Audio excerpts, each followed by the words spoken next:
Oke teman-teman, untuk hari ini saya akan memutarkan sebuah video atau berita terbaru dari teman kreator kita yaitu Opung Parbelak. Nah, Opung Parbelak membahas dan mengomentari tentang videonya yang terbaru yaitu tentang pesta pernikahan anak harta rajasa. Ini sangat seru dan sangat menarik sekali untuk kita lihat dan kita tonton. Dan di pesta ini dihadirin yaitu oleh Bapak Presiden kita yaitu Bapak Prabowo Subianto, terus Bapak Joko Widodo, Bapak SBY. Nah, ini kenapa ini? Ibu Megawati kok nggak kelihatan ini. Nah, ini sangat seru sekali untuk kita lihat dan kita tonton.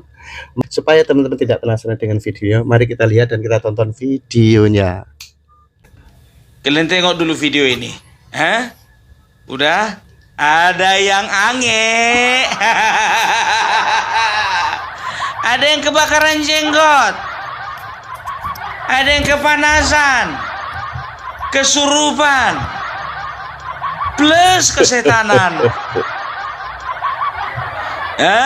Kemarin kan ada yang bilang bahwasanya Pak Prabowo dan juga Bapak Jokowi udah nggak kelihatan harmonis lagi. Nah, inilah bentuk ketidakharmonisan itu.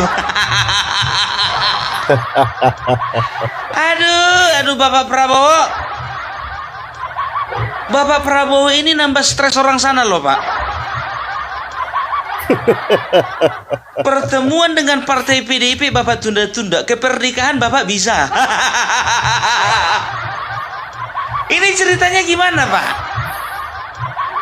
Berarti ini seolah-olah Bapak ingin mengatakan bahwasannya pernikahan ini lebih penting Bapak hadiri daripada perjumpaan dengan Megawati dan PDIP. Very good. Very good. Excellent. Gitu dong. Ya kan, coba bayangkan kalian, sebuah pertemuan dengan partai besar dianggap tidak penting, nggak sempat. Tapi ke acara pernikahan sempat. Jumpa pula dengan Bapak Jokowi. Bagi yang paham ya, bagi yang paham relationship atau hubungan atau friendship persahabatan, yakin nggak kalian Bapak Jokowi sama Bapak Prabowo ya cuman basa-basi waktu di pesta itu? Enggak yakin aku. Orang ini sebelumnya udah pasti telepon-teleponan.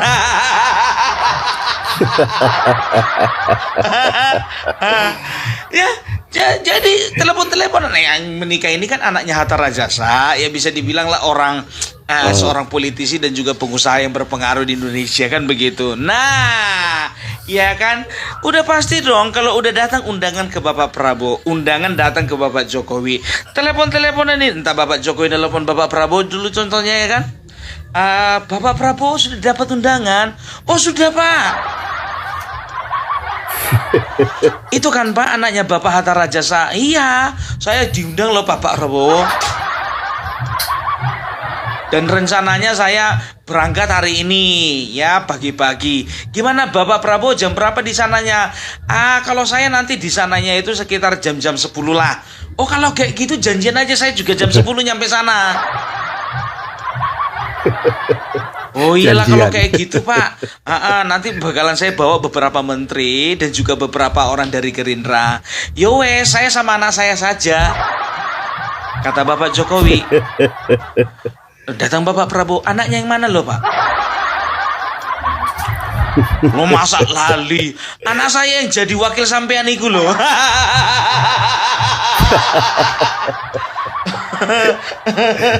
Ya, akhirnya mereka datang bersama-sama. Itu makanya gue bilang, ya kan, orang ini kan selalu mengatakan bahwasanya Bapak Jokowi itu sudah tidak dihargai lagi. Bapak Jokowi, siapa Faisal Asegaf yang sampah bilang sampah? Ya betul. Jokowi sampah, Bapak kau sampah, kurang ajar. Dibilangnya sampah orang yang sudah membangun bangsa ini selama 10 tahun, ya kan? Ternyata ya itu sampah-sampah gak diundang. Gak akan pernah namanya sampah diundang ke pesta. Coba kalian perhatikan dulu sampah-sampah yang sering nongol di televisi, diundang nggak? Enggak kan? Mana mungkin sampah disatukan dengan mutiara?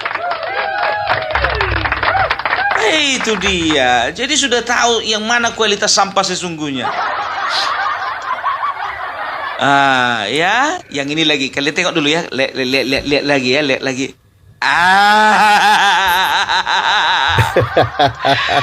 Ramataman lagi dengan Bapak SBY. Nah, kemarin yang mengatakan bahwasanya Jokowi sengaja menjebak anak SBY siapa? Lewat kasus pagar laut siapa? Sudah, makanya aku bilang kalian itu jangan pernah percaya dengan informasi-informasi yang tidak jelas. Apalagi kalau yang menyebarkan informasi itu RT 16 RW 24. Aduh, coba kalian tengok kedatangan Bapak Joko Widodo disambut dengan beberapa orang terhormat. Rata-rata sih orang terhormat situ. Iya kan? Ada Menteri Dalam Negeri, ya, ada Menteri KKP, ada Khairul Tanjung dan lain sebagainya. Kalian coba perhatikan dulu ya. Kebanyakan dari menteri-menteri itu bersikap masih hormat kepada Bapak Jokowi. Hormat. Karena apa ya? Mereka dulu ada di kabinet Bapak Jokowi juga. Iya, itulah namanya keberlanjutan.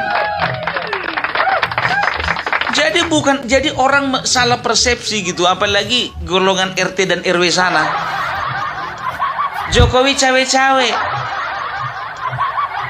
Jokowi menyelundupkan orang-orangnya. Jokowi membawa geng Solo. Itulah informasi dari geng Yaman. Geng Yaman. Ya namanya keberlanjutan, lihatlah sekarang ya. Tidak ada hubungan yang seharmonis antara presiden sebelum dan setelah. Belum pernah ada. Ya, belum pernah ada. Ya, satu-satunya hubungan ya presiden dan mantan presiden sebelumnya yang paling harmonis ini adalah hubungan Bapak Prabowo dan juga Bapak Jokowi. Kalian tengok dulu ya, waktu kemarin ya, katakanlah Bapak Soeharto dia lengser ya kan, diserahkan kepada wakilnya Bapak B.J. Habibie. Bapak B.J. Habibie tidak berminat lagi ya. Setelah itu ya reformasi masuklah Gus Dur. Coba kalian kita mulai dari Gus Dur ya. Gus Dur peralihan dengan Megawati ada harmonisnya. Nggak ada. Kayak mana mau harmonis pun, kau pun kayak nggak tahu aja. Kalau orang lain sana bilang kudeta, sabotase. Orang sana. Ya kan? Setelah itu ya, setelah selesai dari Megawati ke SBY, ada harmonisnya? Enggak. Ada enggak? Mana ada? Boro-boro sampai sekarang nggak bisa jumpa orang itu, nggak bisa ketemu. Bagaikan minyak dan air, api dan es batu, bawang merah bawang putih, Beauty and the Beast.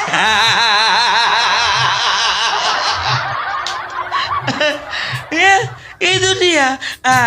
Peralihan dari SBY dengan Jokowi ya. Ya datar aja sih, nggak terlalu ada sesuatu yang spesial. Nah kalau Bapak Prabowo dengan Bapak Jokowi ini yang luar biasa. Dan seperti inilah yang harusnya bisa dijaga, dan inilah harus dibudayakan gitu loh.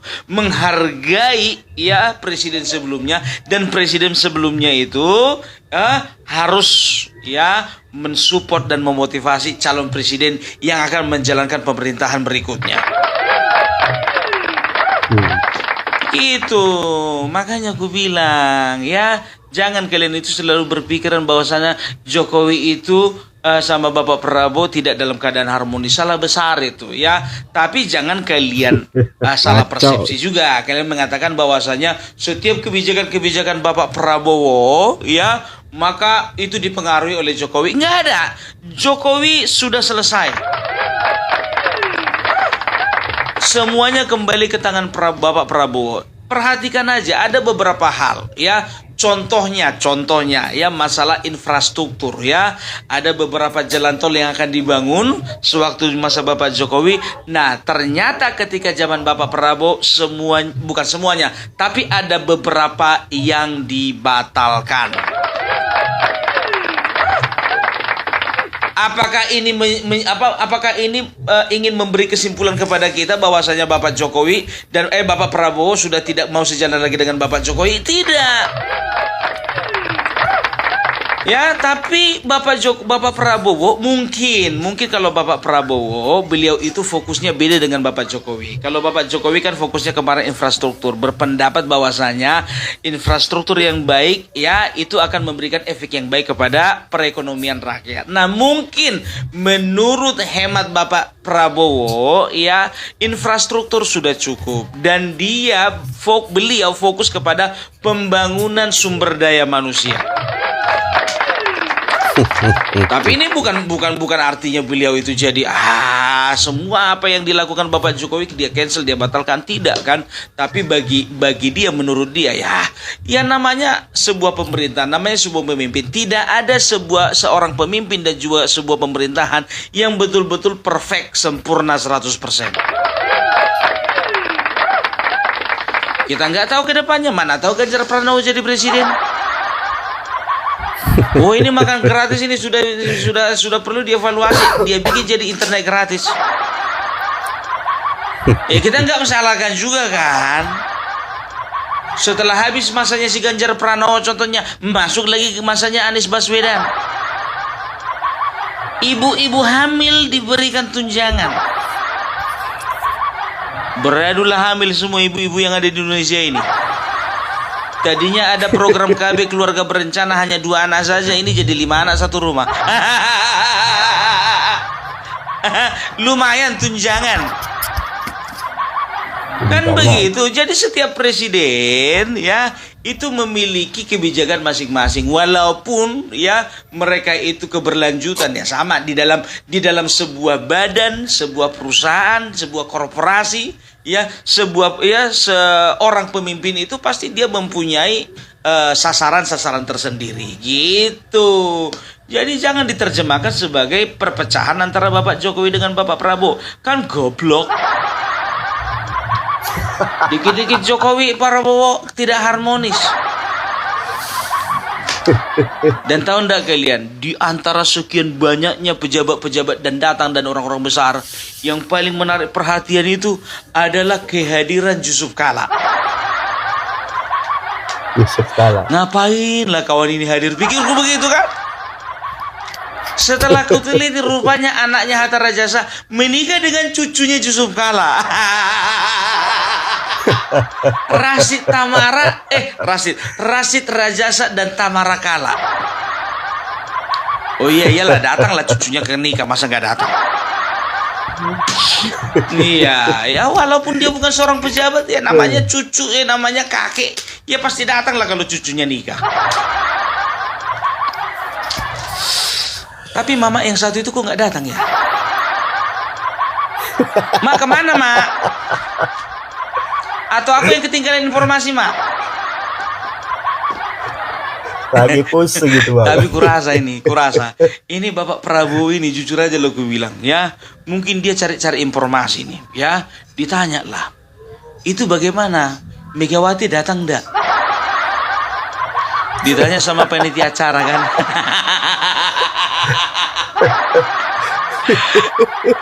Nggak datang Pak, aman katanya.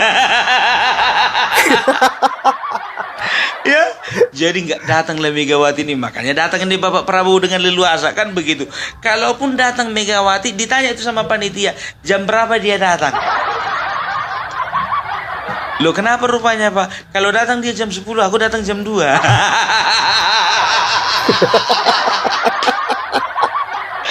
Dan juga selama masih di tempat pesta contohnya kan ditanya dulu sama panitia, udah pergi dia belum? Ditanya contohnya jam 12 belum Pak, soalnya jam makan siang. Tengok jam 1 lagi, udah pergi dia belum? Belum Pak, baru siap makan. Jam 2 kan, datang telepon dari panitia. Pak, siap-siap lah Pak, udah mau pergi orangnya.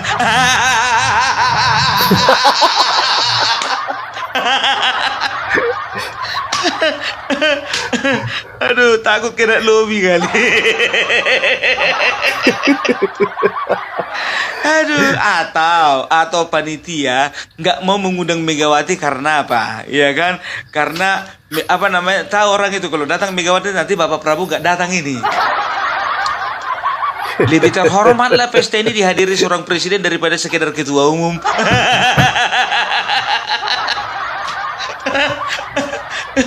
Nggak tahu juga ya kan, atau ya kan, atau nomor undangannya dikasih nomor, undangannya dikasih nomor. Contohnya Bapak Prabowo itu undangan nomor 1 kan begitu giliran Megawati itu nomor 85.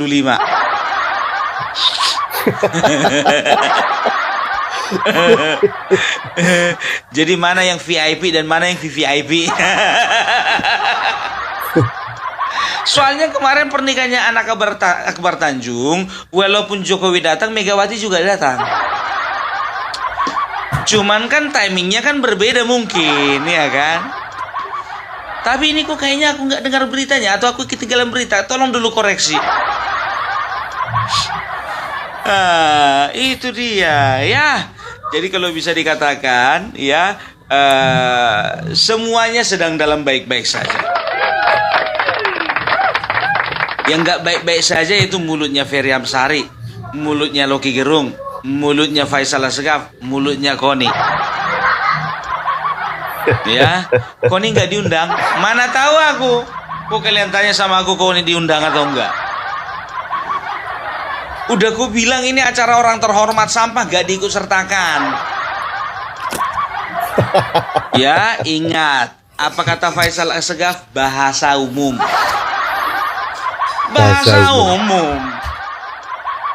Istilah orang yang tidak punya, yang tidak ada gunanya terhadap bangsa ini sama sekali sampah. Oke, tidak ada gunanya, paling tidak bikin rusuh. Jadi orang yang bikin kotor bangsa ini namanya sampah. Kami ini kritikus loh, Bung. Kata Faisal Asgaf contohnya. Iya kritikus, tapi kritikusmu itu kualitasnya itu berbeda dengan kritikus yang lain. Adi Prayetno itu kritikus, ya. Setelah itu Renal Kasali itu kritikus, walaupun dia itu lebih condong ke ekonom. Tapi mereka itu kritiknya itu berimbang. Ya walaupun Renal Kasali agak kesini udah agak miring sedikit gitulah. miring. Jadi mana kritikus-kritikus yang memang betul-betul tidak menghancurkan, ya itu aja yang kita dengar. Tapi kalau yang kayak gini perasaan kritikus, nggak punya kualitas, otak sampah, masa depan suram. Nah, itu nggak perlu nggak perlu dihiraukan itu, ya kan? Sekarang begini, kita lihat dulu apakah bagaimana tanggapannya Rocky Gerung dan kawan-kawan, ya, melihat bagaimana mesranya Bapak Jokowi dan Bapak Prabowo. Ya, pasti ada berita-berita lagi yang lain itu. Bapak Prabowo menyembunyikan kekesalannya dan kebenciannya kepada Jokowi dengan sengaja beramah tamah. Majalah Tempe pasti bikin kayak gitu, nanti lihatlah. Jadi sini sudah jelas kedatangan Bapak Prabowo ke pesta tersebut berbasa-basi dengan Bapak Joko Widodo, berkomunikasi mesra dengan Bapak Joko Widodo, menandakan bahwasanya Bapak Prabowo dengan Bapak Jokowi masih dalam hubungan yang harmonis, kan begitu ya. Tapi sekarang begini ya, ini juga mengkonfirmasi bahwasanya kenapa beberapa kali acara PDIP yang penting ya, termasuk acara ulang tahunnya Megawati, Bapak Prabowo cuma ngirim bunga nggak mau datang ya, sementara ini pernikahan Bapak Prabowo mau datang. Karena apa? Ternyata kemungkinan besar Bapak Prabowo sampai saat ini berusaha untuk menghindari pertemuan dengan PDIP. Tapi PDIP akan selalu memframing bahwasanya mereka sedang mereka sedang mengatur jadwalnya. mencari hari yang cocok, menyesuaikan dengan jadwal masing-masing.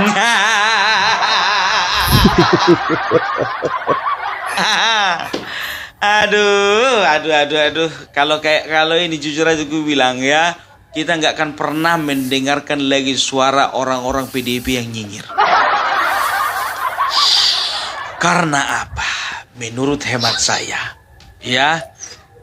hemat saya, kasus EKTP ini akan kembali mencuat ke permukaan. Dan akan ada nama-nama baru terseret. Kita tunggu aja ya. Oke, udah dulu kalau kayak gitu. Salam Parbilak, salam NKRI, NKRI harga mati. Salam. Oke, terima kasih teman-teman yang sudah menonton videonya. Itulah keseruan Opung Parbilak membahas dan mengomentari tentang videonya, yaitu para presiden ini menghadiri pernikahannya anak Bapak Hatta Rajasa. Nah, gimana menurut pendapat teman-teman semuanya? Apabila teman-teman ada pendapat atau ada saran, silahkan komen di kolom komentar. Sampai jumpa di video selanjutnya. Selamat beraktivitas, sampai jumpa.